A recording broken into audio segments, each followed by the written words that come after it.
కొత్తగూడెం జిల్లా అశ్వారావుపేట తహసీల్దార్ కార్యాలయం వద్ద రుణమాఫీపై బీఆర్ఎస్ శ్రేణులు నిరసన తెలిపాయి. కాంగ్రెస్ ప్రభుత్వం మాట ఇచ్చిన ప్రకారం రైతులందరికీ 2 లక్షల రుణమాఫీని అమలు చేయాలని బీఆర్ఎస్ నాయకులు డిమాండ్ చేశారు.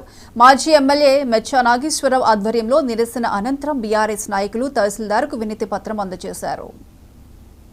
ఆదేశానుసారం అడ్డగే వర్కింగ్ ప్రెసిడెంట్ గారు కేటీఆర్ గారి నాయకత్వంలో మరి హరీష్ రావు గారి నాయకత్వంలో అన్ని రాష్ట్రమంతా అన్ని మండలాలలో రైతుల కోసం నిరసన ఏర్పాటు చేసి మరి మెమోండా ఇవ్వమని ఈ మండలంలో ఈ నియోజకవర్గంలో మరి షరతులు లేకుండా రుణమాఫీ చేయాలని పార్టీ ఆదేశించింది. ఆ రకంగా మా మండలంలో ఉన్న నాయకులు అందరం రైతులు అందరం మరి ఎంఆర్ఓ ఆఫీస్కి రావటం కాబట్టి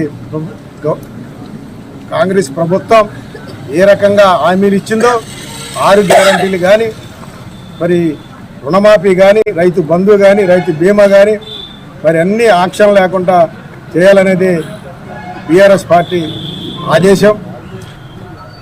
బీఆర్ఎస్ పార్టీ 10 సంవత్సరాలు ముఖ్యమంత్రిగా ఉండి కేసీఆర్ గారు అందరినీ అన్ని కులాలని అన్ని మరి పార్టీలని రైతుల్ని చిన్న రైతులను కూడా కాపాడుకుంటూ వచ్చారు. ఆ రకంగా కాంగ్రెస్ పార్టీ కూడా చేయకపోతే కాంగ్రెస్ పార్టీకి చాలా మూల్యం తప్పదు. కాబట్టి ఆ రకంగా మరి బీఆర్ఎస్ పార్టీ ముందుకెళ్ళుద్ది. రాష్ట్ర లెవెల్లో మరి బీఆర్ఎస్ అధ్యక్షులు మాజీ ముఖ్యమంత్రి